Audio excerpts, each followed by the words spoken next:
Hey Assassins, welcome to today's video. Apologies that there's been a lack of uploads on the channel of late. I have just done a 6-day, 60-hour week. It's been grueling, it really has. That's all done and dusted now, thank God. So yeah, the uploads are becoming a bit more frequently, but yeah, apologies, I've just not had the time to upload. So today I thought we'll carry on with our best in class series, focusing on the DPS class. This is our penultimate episode. So after this, we've only got one more, and that's going to be funny because that class is awesome. Yeah, sarcastically.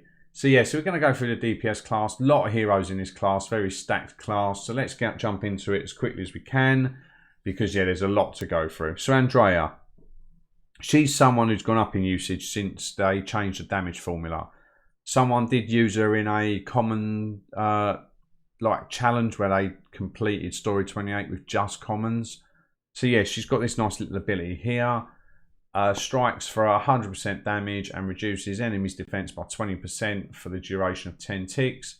Can apply this 5 times, retime 2 ticks. So the more you get this off, the more damage you're doing, because you're just reducing their defenses by 20% at a time. So just good for stacking up damage the longer you're in a fight. She's got this ability here. Domingo's got this as well. So strikes for 125% damage with critical chance increased by 30% that decays over 3 ticks.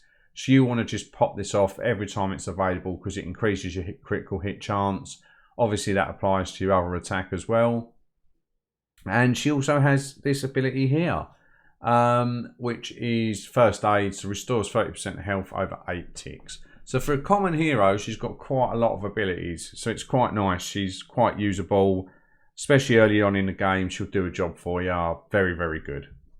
Tarquin, now he was the thing of legends, but since the update, I think it was the 2.9 or 2.8, where they changed the damage formulas, anyone with a two-handed weapon seems to have kind of taken a little bit of a hit and a bit of a nerf. The way it all works out just isn't the same. So he doesn't hit as hard as he used to, but he's still a very good hero. Got this ability here, can activate it once per mission. Health is increased by 50% and restores 30% health over 6 ticks. So if you've got a bit of a beefy room you need to get through, activate this ability, and yeah, he's going to basically have more health and heal himself over that time period. So you could get through that room with technically not losing any health if once that health increase falls off. If you're still would be full health, you stay full health. So it's a nice little buffer. Here, strikes for 125% damage and slows enemy attack speed by 35% for 10 ticks. It's got a long recharge time on it, but it does slow them down, which just means you can get more hits in. And for a hero that hits quite slowly, this always helps. So always try and get this off. And he's also got swift cut. So instantly strikes for 50% damage and 25% chance to strike twice. There's quite a lot of heroes that have got that ability in the game. He's another one. If you hit twice, happy days, nice bit of damage. So Theresa, she's a young pirate. She does make me laugh. Like her, Indigo and Georgios, there used to be an event called the DPS All-Stars Challenge. There's actually a video of it up on the channel, which was an old Helix Rift event. They don't do it no more. So I've got a soft spot for these 3 heroes, because they were kind of the first that I got to 5-star and had a couple of 5-star weapons on it. So whenever that event came round, I could always clear it. So it was like my first little, yay, I've done it type moment. So she's got the ability to increase enemies' miss chance by 30% for 4 ticks, and also a 25% chance of reducing enemies' attack by 30%. But you've got a 1 in 4 chance of this propping, so it's not guaranteed. You can obviously get this ability off once per fight. You don't really want to be in there any longer than 6 ticks. So if you do get it, it's a nice little bonus. She's got the Wild Slash, strikes an enemy for 100% damage. Critical chances increased by 5% with each use until the end of combat.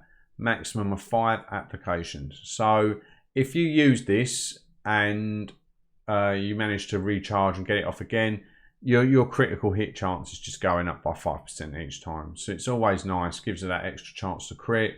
Always good, and you can apply this 5 times, which is quite nice. She's got a passive ability. Attack is increased by 30% when fighting multiple enemies. Critical strike damage also increased by 50%. So whenever she's up against more than one enemy, it just benefits her. Her attack is increased and her critical strike damage. So when she does crit, does more damage. So when she's fighting multiple enemies, yeah, she kind of comes alive and it brings out a couple of extra abilities about herself. She strikes for a 120% bleed and slows the enemy's attack speed by 30% for 10 ticks. Again, always nice. If you can get more hits off than your opponent in a fight, you're going to take less damage and you're going to take them down quicker. So it's not a bad ability. She's not a bad hero. There are definitely obviously better ones out there. So here's one of what I call the DPS trilogy. So Indigo, if I say Indigo, yeah, I'm going to go with Indigo. So the ability he's got is Reckless Assault. Strikes the enemy for 300% and reduces this hero's health by 5%. So if you've got a healer with you, pinging this off isn't an issue because you can heal that back. So obviously getting a very hard hitting attack off obviously comes with some sacrifice of losing your health. But it's only 5%. As I said, if you've got a healer with you, you can heal that back. Not an issue. And it just helps him hit harder. So it's quite nice.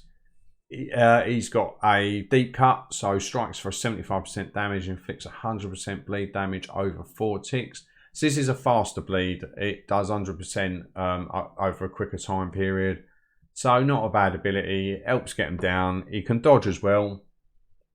So dodge is increased by 30% for 8 ticks. Not a bad little ability.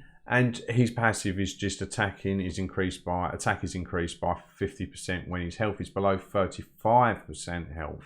So once you get down to 35% health, you're going to get a nice little attack increase, which is always nice. Obviously, you have to be a bit wary about activating this ability because, you know what I mean, when you're down to 35% health, every health point matters. So, but that will do a hell of a lot more damage than 300% if you do use it.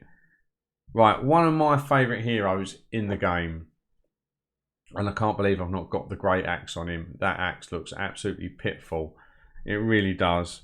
I'm going to give him this axe. I can't talk about him without that axe. There you go. That's better. Right. My first ever 5-star level 50. First person to ever wield a T5 weapon. It was like the stars aligned. I got a ruby drop. So that was one of my first ever rare materials. Managed to craft this axe. I gave it to Georgios and he just run riot. Especially considering I was in region 4 at the time. I have a huge soft spot for this hero. He hits like an absolute truck. He's ridiculous. So he's got exploit weakness. So critical chances increased by 70%. However, defense is reduced by 30% for 5 ticks. Now, the one problem Georgios has got is he's very squishy. It's the only problem with him. But if you can give him initiative and use this ability, much isn't going to stand up to that. I've seen him hit for 17s, 18s, I think even 21k damage. Just an absolute brute for a rare hero as well. Easily farmable. So yeah, if you can get that ability off, give yourself initiative.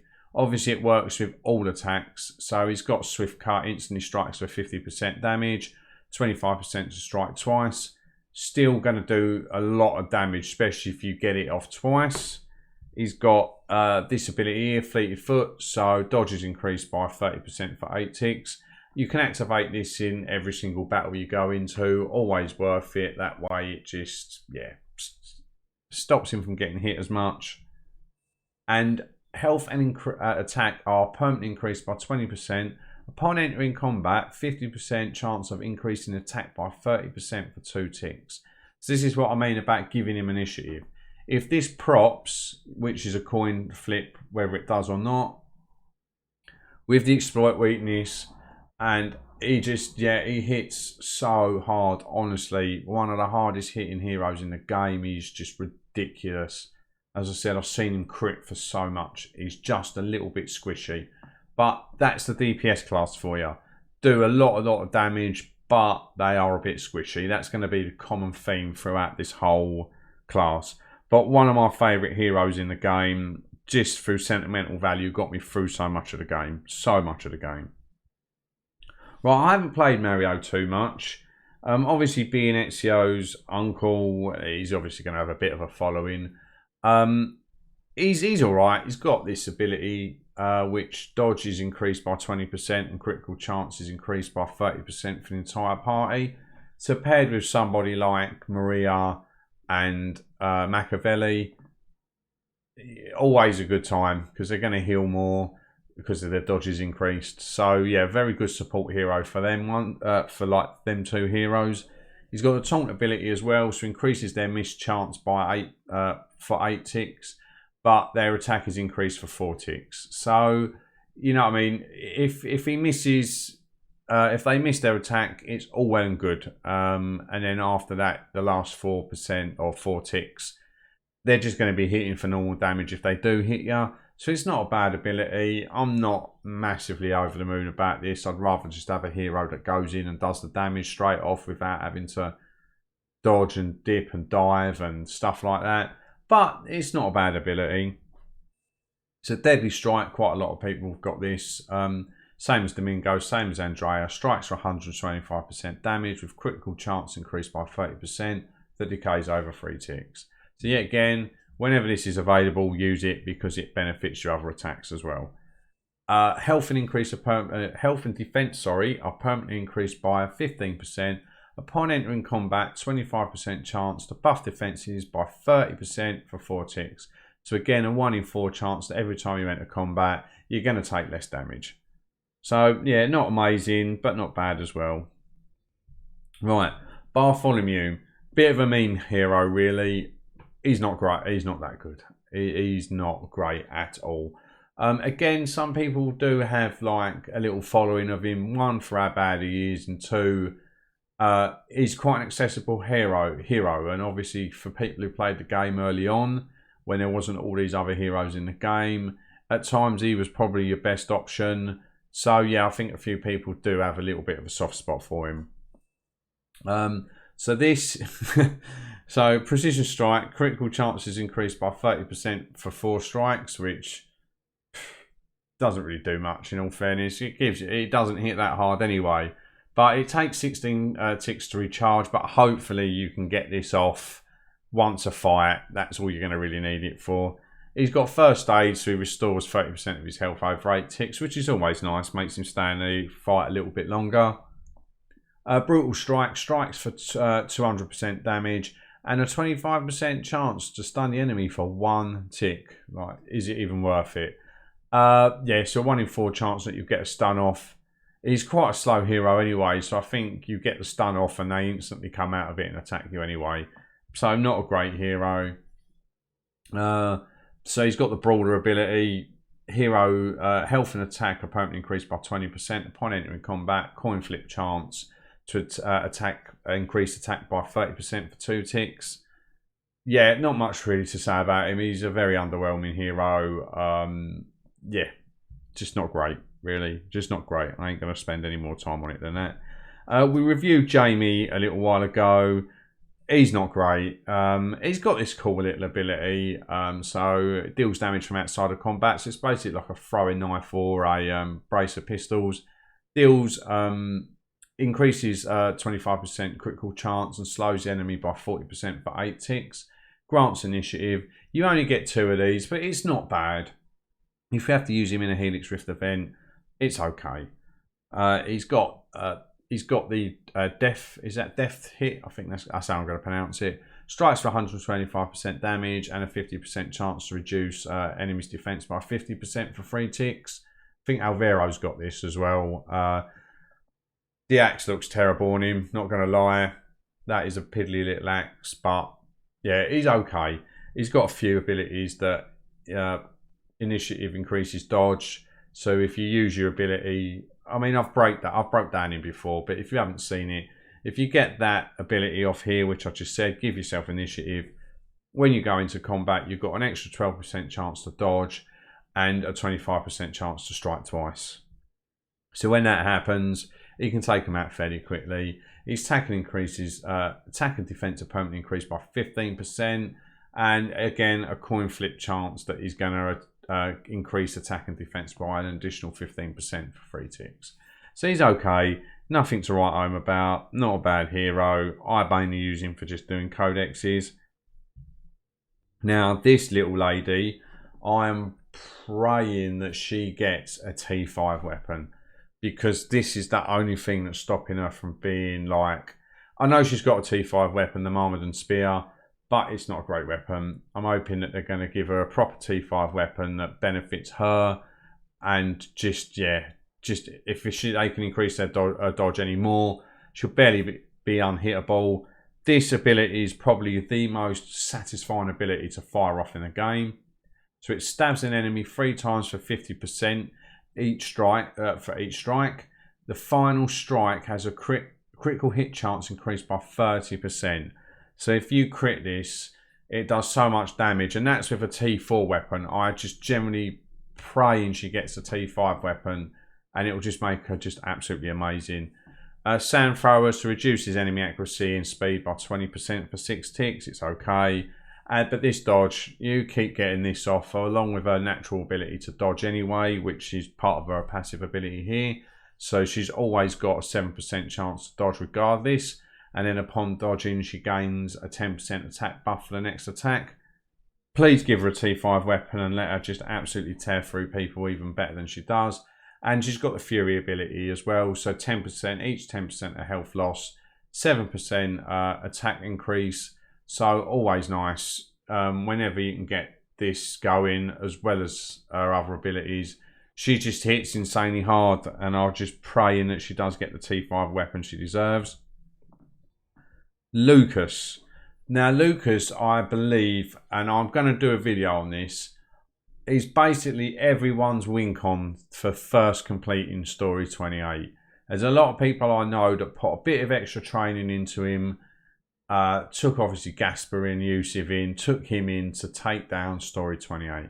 And the reason he can do that is this ability here, the execute ability. So if you can get to Tornado with a little bit of health, as long as you can survive at least one hit off of him, you can get this ability off and instantly win the video game. So this is why he's a very popular hero. A lot of people do try to take him into story 28. And yeah, if you can get it done, he's easily farmable. So it just makes it so much easier. You can wait all day for a gene, but if you can get through it with him, I would suggest so. You can apply this, so it's basically Berserker. Attack is increased by 50%. As a result, defense is reduced by 15% for 7 ticks. So you hit hard, but you take more damage. So not always best to use, especially if you're not able to heal yourself and things like that.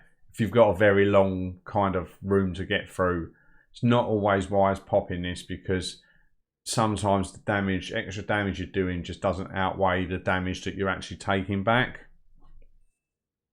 So he's got the Brutal Strike as well. Strikes for 200% damage, 25% chance of stunning an enemy for 1 tick. Again, why just 1 tick, I don't know. But if you can get him stunned and get a free hit off, so be it. His attack is increased by 50% when health is below 35%. So that's always nice. Whenever he gets below that 35% threshold, he's just going to hit harder.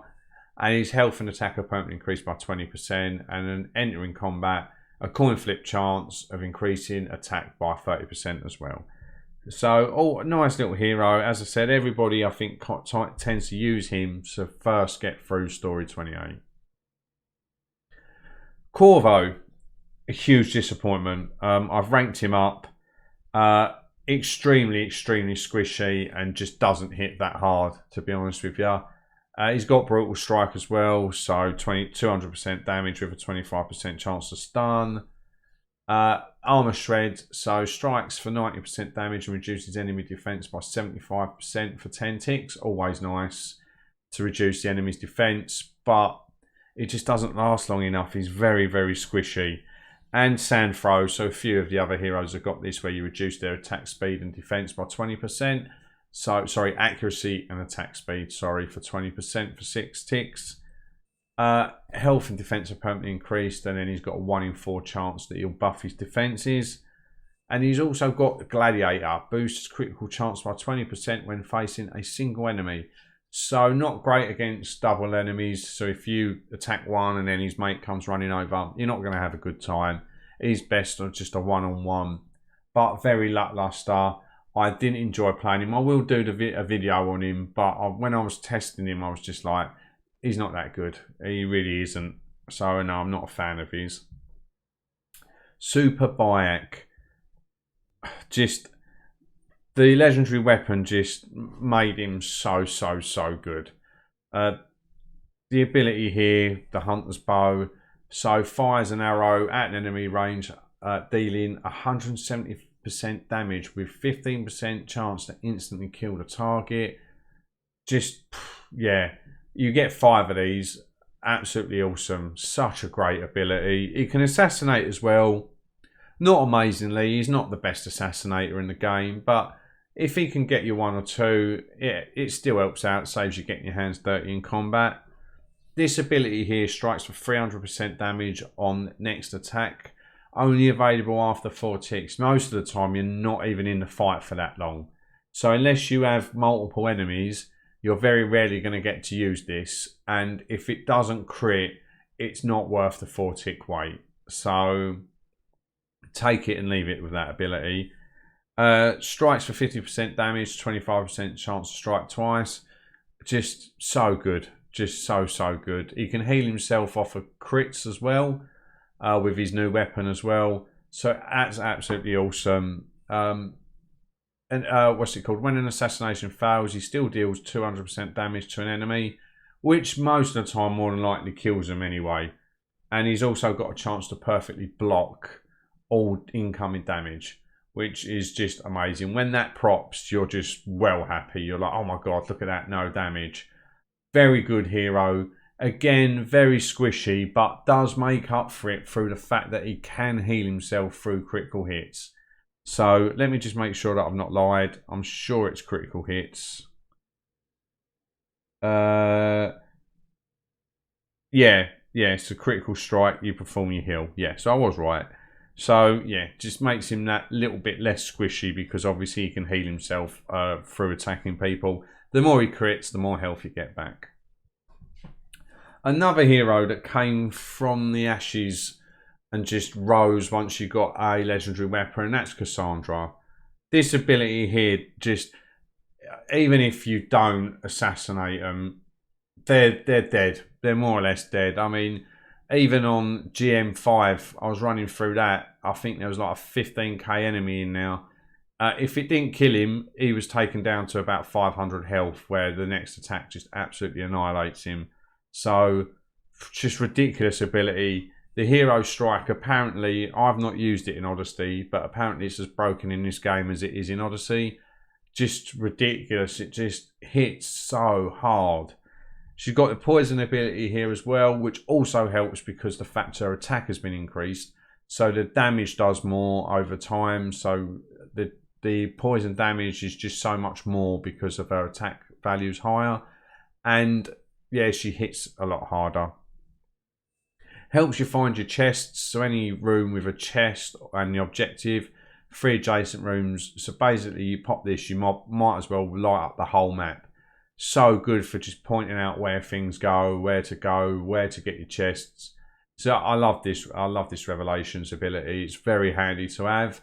She, again, like the majority of the DPS class, is very squishy.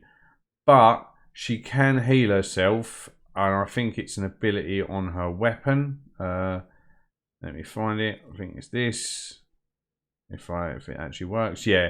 So leech life, heals yourself with each strike. Doesn't heal for much damage, but again, if you can get that off as the last hit and it kills them, it's just a nice bit of free healing. So just ridiculous.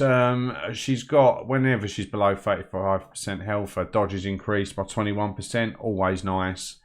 And all basic attacks hit for 120% damage rather than 100. So the same as Alexius. Just makes her just hit harder. New lease of life brought into this hero when she got a legendary weapon. And I'm so glad, because before that, she was squishy, could barely hit anybody, a huge disappointment. But now you get her in a Helix Rift event, she's extremely viable. You can use her. It's a nice change. So if I was to rank these, I would go probably Bayak first, Cassandra second. Kenzie, if they gave her a T5 weapon, I think she could even easily push for second place with a proper T5 weapon. But I'd say her third, Lucas fourth, and then the rest are just the rest. There's no point ranking them. They're not that amazing. Georgios, like, you know, honourable mention. I do love him. Such a soft spot for him. Anybody who's not yet given him a run out, just give him a run out. He's so much fun. So yeah, that was the penultimate episode. Next one coming up is the Disarm class, which I know is everyone's favourite class. So smash that like button. Thank you for watching. Good night, Assassins, and take care.